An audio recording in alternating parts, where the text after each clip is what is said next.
The value of a man is based off of what he could provide, what he could produce. Yeah. And like, yeah, look, you might have said the guys you've been with weren't at the same status as you, but you had already said before too that they had to be working towards getting up to you and then grow with you. And then when they didn't produce, then they were gone. That's hypergamy. See, but that's not entirely based on like social or economic like status or rank. That's like not like, okay. Just unmotivated. But that's why, but like I said, when you say growth, but there has to be, when you're growing, there has to be tangible results that has to be produced. Right? Yeah, so when a man can't show results, there has to be results. All of a sudden, because I can say I can they're say, not as attractive. I can come to you, Lote, and say, hey, I want to grow with you, Lote, marry me. Right? But if I don't show results of my life improving, which always relates to economic, always has to come down to economics. Because see, but that's how we judge people if they're growing, if their life is improving. If your life is improving, whatever, it always comes down to money. Because not necessarily though, because improvement isn't solely just monetary. Improvement isn't solely economic or social status. I mean, it's like she said, like when you're unmotivated, like if my boyfriend is not moving from the couch for 3 days, something is wrong. So and I'm not talking. Are you looking for him to work towards? Go ahead. Sorry. No, I say okay. So you want him to go work towards something, right? I want him to be driven, but I'm not saying I'm not concerned about his bankroll. It's yes. Have goals in life so you're not sitting stagnant. Because okay, for example, so you talked about how you guys want to be the providers. Do I agree that a man should do that? Yes, because I'm a woman where I feel like that safety and security in a man, I need that. However, if he's not doing nothing and that he's not protecting and providing, so I feel like it's okay for me to say something like, and I'm not saying like cut ties, but like if it's not improved, or if like they're not, whatever, if it's a mental, emotional, because it's not just about a bankroll. Like it's not just about them going, like if they're calling in sick for 4 days in a row without an explanation and he's not sick, something's wrong. So like let's have. If he's improving, it doesn't relate to money. So Soli, I'm gonna use an example. So he wants to be a musician like Soli. So he said, you know what? I'm gonna be a musician. I'm gonna make music. He's not making no money. He's not bringing nothing to the table. But hey, he's improving. His music is getting better. He's making songs. He's getting better with his skill as far as a musician, but he's bringing no money to the table. He's chasing his aspiration. Hell yeah. 500% I'm down for that. Okay. If I have a man that is on his weight loss journey and I notice that he's a week of not working out or he's not eating right or he's at McDonald's every day, I find him, baby, what's up? So like so if the guy's just working out, just improving him physically, but he's not working, but he's not making no money to help out the family, you cool with that? But he's getting better with his health though. Well, it's like you said, if he's not working, but he's gonna stay home and be loyal to me, be cute and watch my kids, 500%, we okay with that. I will bring home the money. If I got the job and I can hold that down, I'm fine. Watch my kids, be loyal to me, tell me I'm beautiful. We good. So both of you guys will date a guy that doesn't have to make money. I have dated men who do not work. Well, I mean, I'm sure they did work, but they didn't make a lot of money. No, I'm telling you. So they didn't work at all? Unemployed, completely. Unemployed? No judgment. I didn't care. He told me I was pretty. It was good. All right. But what I'm saying is, you were with that guy and it didn't work out. You said that that's what you don't care about that, but that guy that you were with that didn't have a job, it didn't work out. But ask me why it didn't work out. It wasn't because he didn't have a job. It was because he took advantage of the fact that he was with a girl that didn't trip off of him not having a job. That's what happened. But he got comfortable. Yeah, but that's what I'm saying. You guys said that you guys want a guy that don't care about a guy that makes no money, but at the same time, you still require him to grow. Yeah, go to church. If you don't have a job, clean your house. If you don't have a job, go on a hike. If you don't have a job, do the things that I can't do because I have a job. Period. Okay, so as long as he's staying home and doing everything else, but you don't care, you be the main provider. Well, it's a partnership. At the end of the day, partnership, to me personally, gender roles are neutralized when you're in a partnership. Because what happens is where one lacks, the other compensates for. And that's, to me, that's how that works. And that is what I envision as a cohesive, well-oiled machine, where whether it's the man working or the woman working, if one is down and out, I'm not going to shade him because he doesn't have a job. I mean, construction workers, for example, there's a season where they don't work. I'm not going to leave him high and dry because he's out for 6 months. No, right. But what I'm saying is that if they're not working because there's rain or what, I'm not going to throw them out or ruin the relationship. Like, if they are my best friend and if they keep I'm a hopeless romantic, right? I thoroughly believe in the ability to keep the honeymoon phase alive, because you never stop dating each other. That is what, to me, where I feel like these generations, we fail, right? Because everyone gets comfortable and everyone gets settled. We've been together for 7 years. It is what it is. That's not how that works. Okay. You can be together 50 years. If the both of y'all can get together and go to dinner twice a week. I mean, and it's even like how, like even like my parents, for example, we're all older, right? So like I encourage my parents, go on dates, date each other, learn what that's like, because they've spent the last 30 plus years raising kids. So you'd have my dad, who's the provider, my mom, and, who took care of us kids.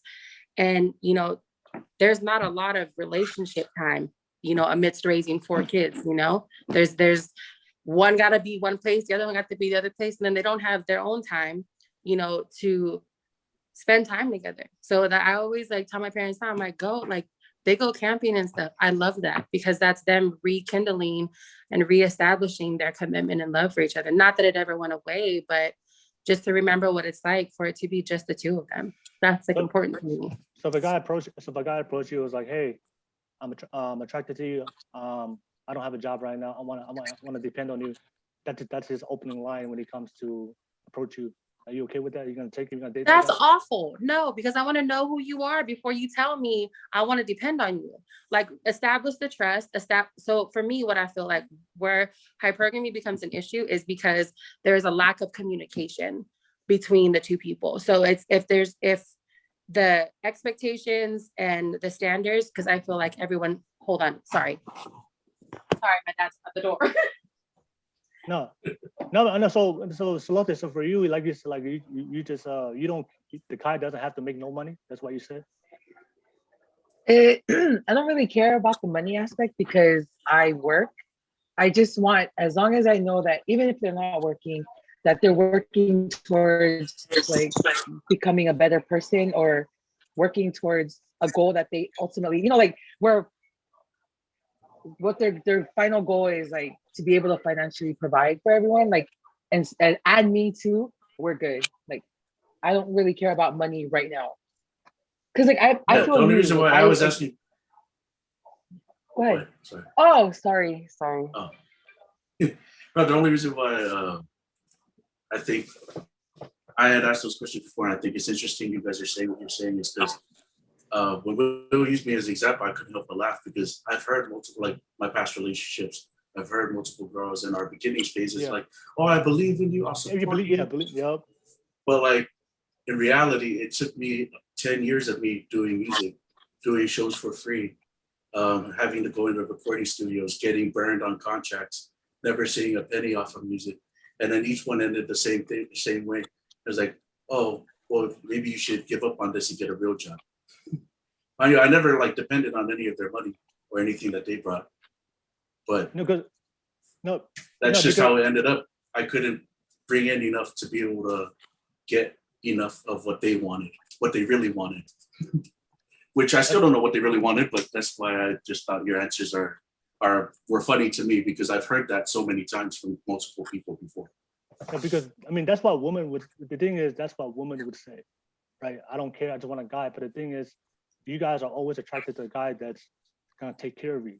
If women, a lot of women were honest, if you guys had a selection of who you guys would pick, if you guys had a chance to pick your dream guy would be the guy that can take care of you, financially, and then of course he's loyal and he's emotional, but he's gonna take care of you financially. Because at the end of the day, like that's what women want, and then women would say that, but then over time, eventually they're gonna come to the guy and be like, hey, like when are you gonna start helping out? Because if you guys get pregnant, you're the sole provider, who's used to, and he's not working, are you guys cool with that? Well, there's I'm resources. not gonna get and pregnant stuff. by him. Yeah, Go because ahead. he's gonna be gone already. He's gonna be left. See, I mean, okay, so I mean, I hear what the both of you are saying. However, and I think, well, that with the things that you're saying, again, I hear it and I validate it, but they don't pertain to who I am and like my beliefs and how I carry myself. Just That's fine. because, Oh, yeah, That's fine. just because we're you not know, saying that anything pertains to you guys No, specifically. I but think it's safe to say that we all agree on these. no, one, I also feel like that I do agree that there are women out there like that. And again, I don't want to say, oh, like, like I said, I hear y'all and I feel that. But I think that for me personally, like when Will, you say, oh, that women, they look for someone who at the end of the day can financially take care of you. That's not how I was raised. Like my mom raised me to be self-sufficient. And if ever it was that you were basing your attraction or desire to be in a relationship with someone based on monetary value or their financial stability, like that's not realistic, because again, that can change. And so for me personally, like I don't look for, when you talk about someone that can provide, when you talk about someone that can take care of me, I need someone that's going to know when I'm having a bad day without me having to say I'm having a bad day. I need someone to know what kind of candy, ice cream, when my birthday is. Like, I don't care. I'm not someone who's like, oh, you missed anniversary. I don't care about that. But remember my birthday. Remember the things that matter to me. Like, that's the kind of woman that I am. And for me, like, that's another reason why earlier when we're talking about how I always feel like, you know, I'm always open to utilizing a platform when I'm given access to one, because it's not normalized that that women like me and her still exist, where it's like we're not looking for financial stability. I'm not gonna pick someone. I'm not gonna walk up to someone and be like, I need you. I want to depend on you. Let me see you might as well ask someone to bring their pay stub to the first date. Like, that's not realistic. And- You feel me?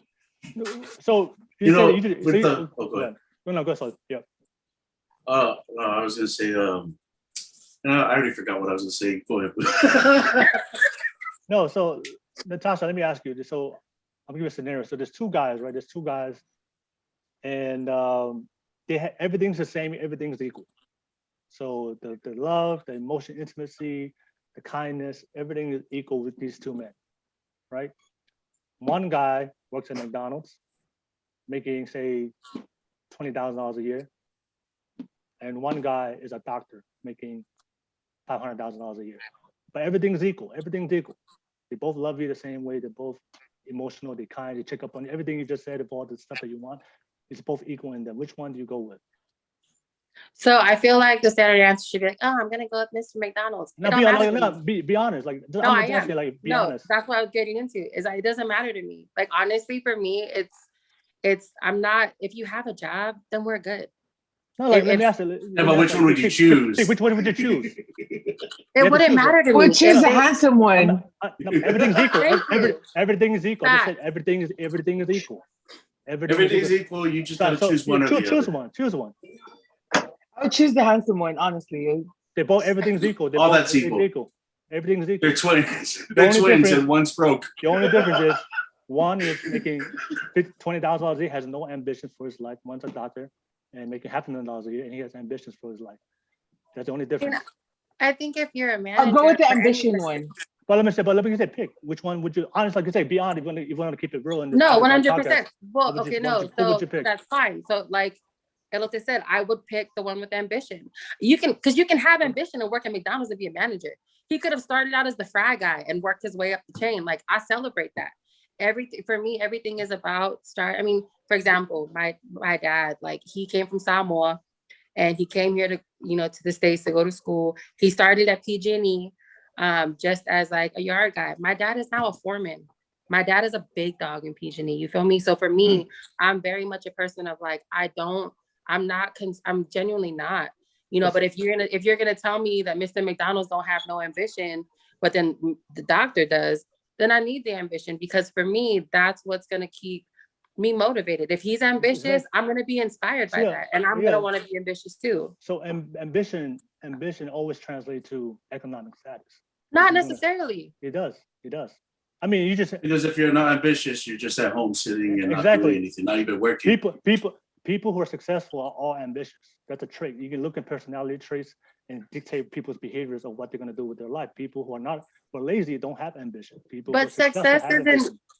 success doesn't necessarily also have anything to do with the bankroll. I mean, Soli's ambitious. He chases his hustle every day. I'm ambitious. I'm not making hella money, you know. I But know, like I my know, ambition I know, is come. I know, but what I'm saying is, depending on the woman, it depends on her level of what kind of money that she wants. So, for a girl that wants a millionaire, she probably won't be attracted to Soli. But for a girl that is in the same level as Soli, economic and social status, she'll be attracted to him. So what I'm saying is, like, you guys just said, like, a lot of women would say, oh, I don't care about the guy's money. But then given with the option of two guys, you guys will always naturally pick the guy. If two guys approached you, everything equal, and you have to choose which one you want, you would choose the guy that is actually doing better financially. And I'm not saying that in a way to put you guys down. That's just how women are. And a lot of men hear that, like Soli said, a lot of men hear that from a lot of women. Hey, I love you. I'll be with you. Don't worry. I don't care where you're at right now. You can grow with me. And then they'll leave. Because But why wouldn't you want the same for yourself as a man? Because why wouldn't you want a woman who's ambitious? We are different. We don't see relationships and what we're attracted to is different. For men, we don't care about what a woman does or what she provides. Because that's what we do. That's what we bring to the relationship. So if she's not pretty and she's loyal and watches your kids, what's that do? As long as she's pretty to me and I have sexual access to her sexuality, then like I said, for guys, we don't care about what she brings to the table because that's what we do. That's in our nature. But I don't think that's a general. I don't think that all men are like that. Yeah, true. There's always the exception to the rule. No, there's always the exception. Yeah. It's always exception, but we talk about like majority.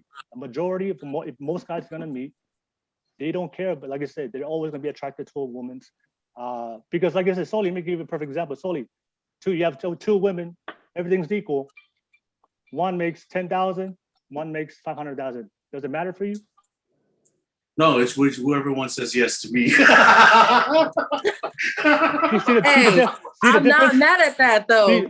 See the difference. So we don't care about what you guys bring to the table. And a lot of women don't understand that.